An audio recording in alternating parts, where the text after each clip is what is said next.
to my channel. This is Linda's Investing, and today I have Violetta with me today. Hi, I'm glad to be here and talk about some real estate. Yeah, we just got done filming our podcast. If you haven't checked out our podcast, we are Real Estate Jefas. And come check out whatever you download Spotify or YouTube. You can check out our channel. You can check our videos. But today we just want to talk about things that we're going through in our real estate portfolios. And I brought up this topic to be like that of like reality versus expectation and Yeah. how everybody that may see us from the outside in, they may think that we're banking this money and we're having so many, so much cash flow from our rentals and that we're doing so well. Even our family members, when they ask me like, oh, how are your rentals doing? I'm like, oh, they're doing okay. Oh, you must be bringing so much money and from your rentals. And that could be just more farther from the truth because when you talk about people with real estate that are not investing, they always think that, oh, you must be so well off. You have all of this money to have these rentals, and then you have tenants and they're paying you monthly, but they don't really want to hear about what takes to go into these type of investments, how much money you're spending on repairs, how much money you have losing on vacancies, or Mhm. even reinvesting in the business, right? Yeah. Yeah, I think that's the thing that we want to like share because you'll see it everywhere like on social media, everybody talking about like, oh, I have X amount of millions of dollars invested in real estate and I own like 100 plus stores and stuff. And so you're like, oh wow, that's like, a lot. They must be, making a lot of money, or like, oh, you have me with three duplexes. They'll think that like, oh wow, you got some nice cash coming in and everything. And it's like, well, actually, especially this year, which we'll get into, of how like you might think so, but then things come up. And so we want to share the actual like the reality of real estate investing, so that way you know what to expect, because it's not always like rainbows and sunshine with real estate. Yeah.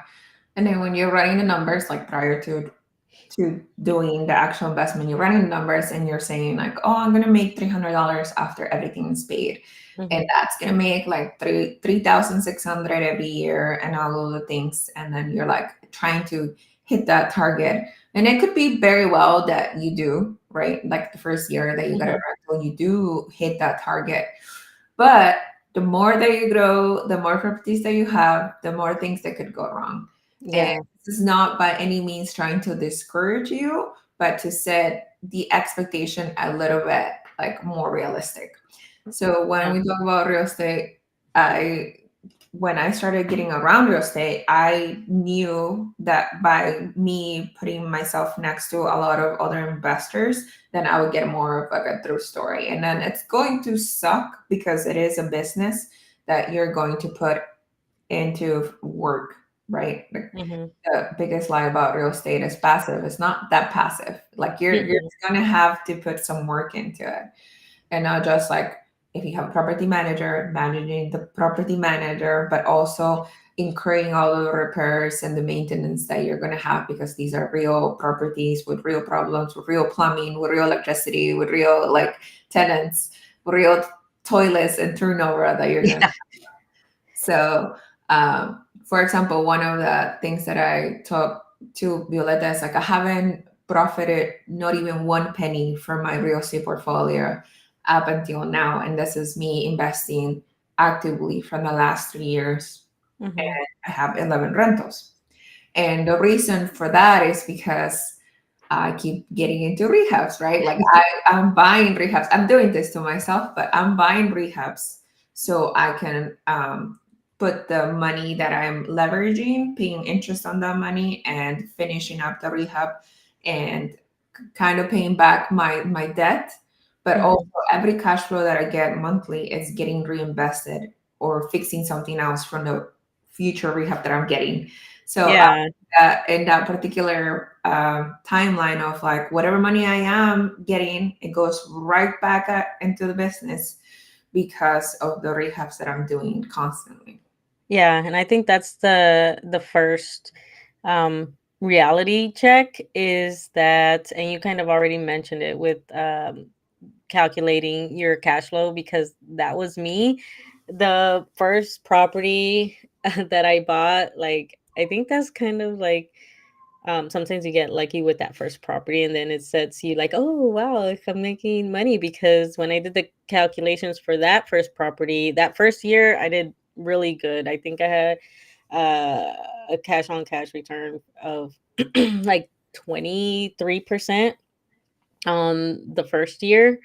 But now, like, it's gone down over time to a more realistic cash on cash. I haven't done the one for this year because we're still going through, but so far it's definitely not the 23%, but still above the stock market right now.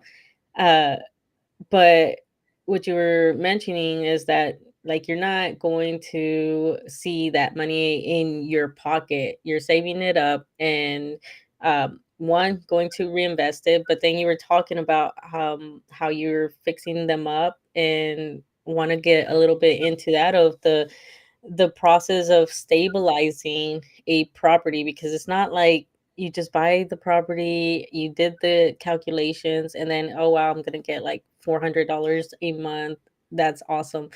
No, you can expect for the first few years to um, be doing something with the property to stabilize it. And that's what I'm doing right now with the property that I bought in last December. I expected that I would have to be stabilizing because it came with two tenants, but I figured they would be leaving. So one already left, did a unit turnover for that one, and now the other one left, and now I'm doing a unit turnover. And there's other things that went along with that too, which you kind of touched touched up on with the property manager managing them, because you have to kind of like advocate for yourself, because I'm handling some stuff with section 8 housing. And if I didn't ping the property manager like, hey, actually, why is this happening? And so yeah, there's so much going into that, but right now I'm in the stabilizing phase of that property. Yeah, same with me. I think I realized over the last year where I went balls down into like rehabs and burrs that okay, like you don't have to look for that next deal, right? Like now you can concentrate on just like slowing down the portfolio and making it more stable. And because I think I already had going in with like the first 5 years are gonna suck, so let's just make Hmm. it suck regardless.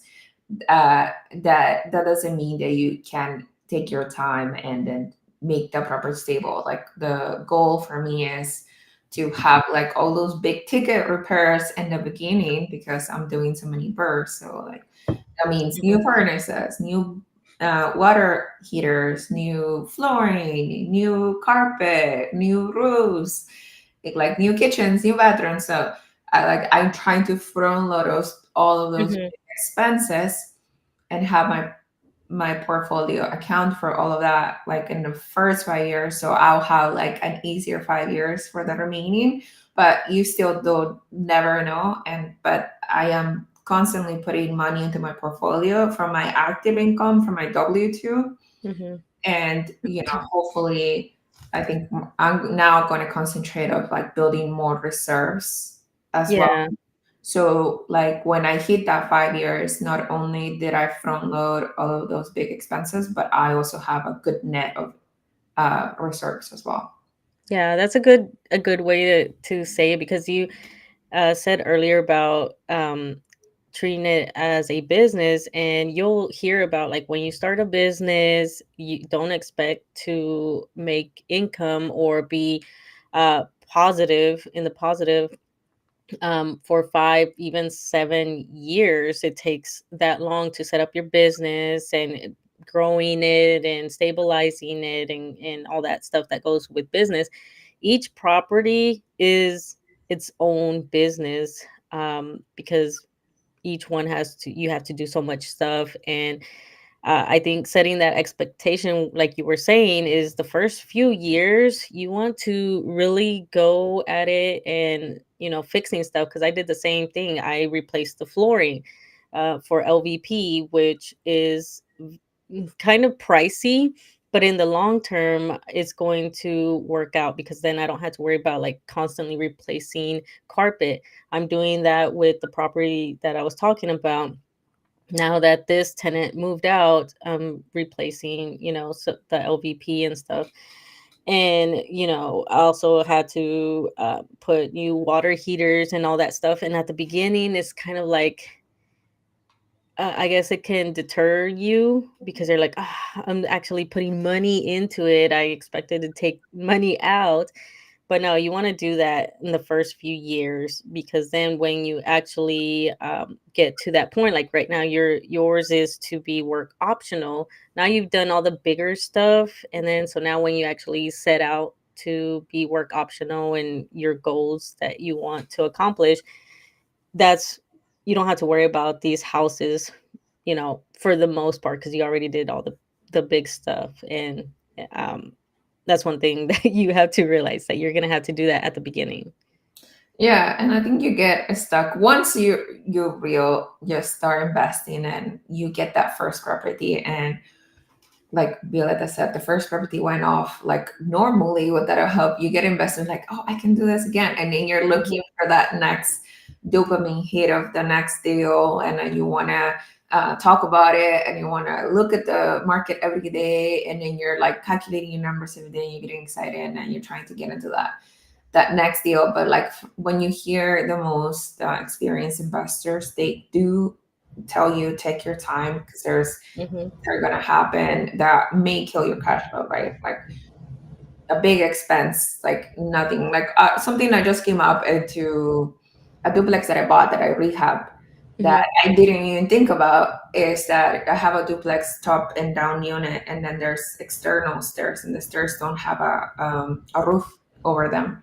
mhm, So what I'm dealing with is just something I didn't predict, uh, prevent it is like there's no roof on the stairs. So when it snows, whoever's going to be on the top unit, they're going to get snow on the stairs. And that's like mhm, a liability for me. And then so now I'm looking at putting a roof on the stairs because not only am I getting a hard time renting out the unit because the tenants are saying like, well, when it snows, this is going to be hard to get up there because mhm. there's no roof on the stairs. So I'm like, okay, well, I didn't think about that when I was like purchasing this duplex. So now I'm going to have to invest in putting a roof on the external stairs that goes Mhm. up to the second unit. But just little things like that that you didn't even think that were going to be a problem. They are a problem. Yeah, you want to expect that your first few years is a lot of growing pains and learning, like you did. uh, with mine, something similar. I didn't even think about it. It has a deck. The My duplexes are top and bottom units, and so the top ones have a deck over the bottom unit. And it didn't occur to me to be checking the platform because it might leak. And so I did have that. And so I had to replace the it's like a rubber roof. I can't think of it what it's called right now, but I had to replace that whole section because it just kind of weathered over time. It weathered down. And but when I bought the property, I didn't think about that. Hmm. It was like, oh, it still has some more years in it. It's a deck, right? I'm thinking flooring, not realizing, okay, now it's the ceiling underneath as well. So then there was a leak and stuff. So that was a costly mistake. And just like several things that I just learned along the way, and I'm still learning. And so those cost money. But the good thing is that you can reach out to other real estate investors to guide you and stuff to prevent some of these mistakes. But the reality is you're going to learn costly mistakes no matter what. Yeah. You're not. It's not going to be a perfect journey. No, it's not. But it's going to mold you on the investor that you're going to be. And I think, if we were compare ourselves to 3 years ago, we will know exactly like, I don't want that type of property. I want this type of property. I don't want that zip code. I want this zip code. Hmm. I don't want this street. I want this street because it's closer to the hospital. It's closer to like the Yeah. whatever Jay's breakfast or whatever, or it's closer to university. And then so depending of like you invest in your backyard or you invest out of state or like connections that you have to your rentals, you're going to be even a better investor. Just like when learning about anything new, just like when learning about the stock market, and you're like, oh, I don't know what stocks to pick. I don't know how much money is gonna be they're taking from the fees like getting managed, or like I don't know if I'm low risk tolerance, so I invest more in bonds because I have like I'm closer to Hmm. retirement. Just because all of those things are new doesn't mean that you shouldn't try. Yeah, exactly. It's something that you just learn as you grow and stuff. And like you mentioned with the investing in stocks, like I learned that the hard way too. I had my money in a government fund for so long because I didn't know. And I just was like, okay, they told me I need to invest in stocks and whatever, and I had it in like some government fund, like basket index fund or whatever. And it gave me such a low return and everything, but I didn't know. And then now that I know better, a few years ago, then I switched it, and then now I'm doing better.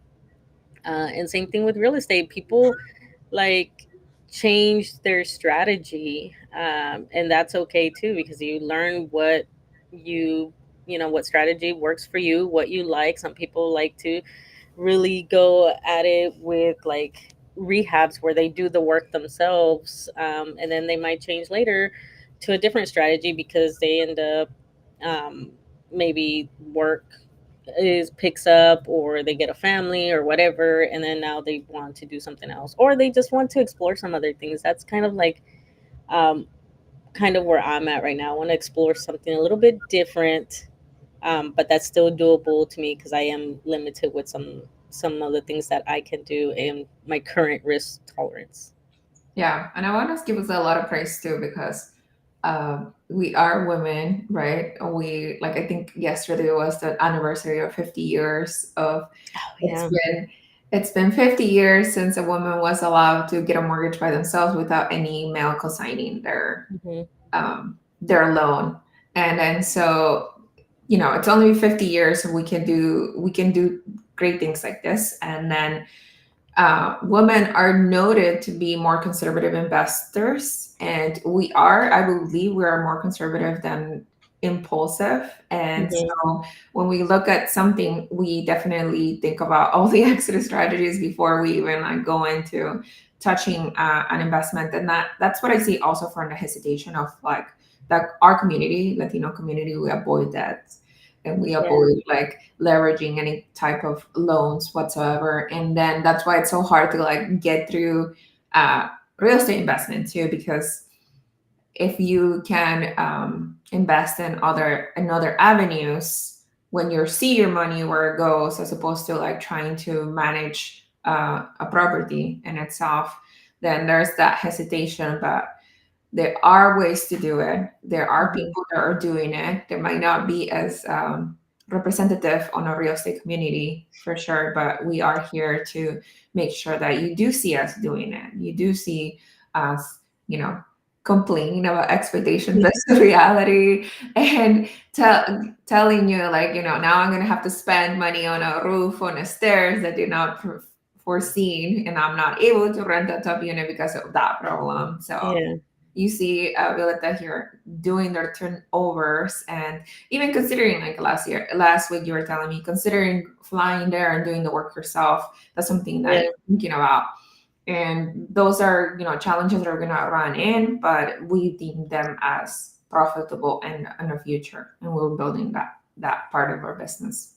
Yeah, that's the main thing too, and kind of a lot of uh another thing of that women, especially single women, are on the rise of buying, properties. So we're doing good. And you mentioned like 50 years ago we couldn't get it, and now we're like the top one. We're like the ones that are out here buying real estate. And for me, I think I really am happy about that, especially when you were single and investing in real estate. So really like going for it, and I'm really like excited to see that more women are really taking advantage of their singleness Yeah. because that's the best time to be able to do all these money moves and set yourself up and build the wealth and everything. Because yeah, so I'm excited that I've seen that trend of more women buying their first house or a rental property or really making like these big money moves. Yeah. And this is by no means putting men down whatsoever. We're just elevating ourselves, but also, I always hear a lot of women saying like, "Well, I don't know where I'm going to end up. Like, who I'm going to marry, what the kids are going to need, and all those things." And I'm like, "Well, don't let that like stop you from growing your wealth. That doesn't mean that you are, just because you buy a house doesn't mean that Mhm. that's going to mark you there in that city or stop you from pursuing a relationship or pursuing a family or having kids or anything like that. No, those things are just stepping stones that are going to help you in your journey. Whatever you end up, you have a house because you put that money into that property, Mhm. right? Or that Yeah. investment or that avenue.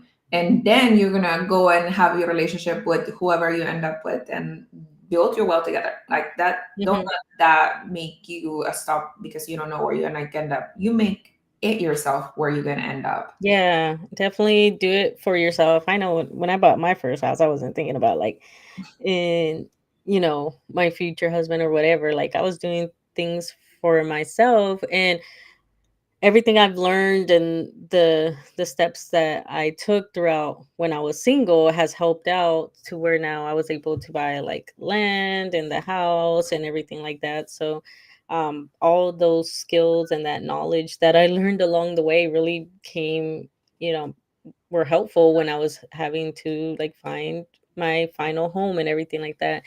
And so yeah, it's the best time. Yeah, and those Um decisions help you. You let that know you mentioned in the past that your real estate paid for your treatments for your mhm. daughter. Yeah. Yeah, like you never know what like I didn't think of real estate as something in the future. It was something like, okay, I'm just gonna do it for myself and whatever. But it paid off um because then I was able to leverage all the equity and the cash flow that I was getting from uh the rental properties and that house that I had to be able to pay for fertility treatments and fund a surrogacy journey because that is expensive.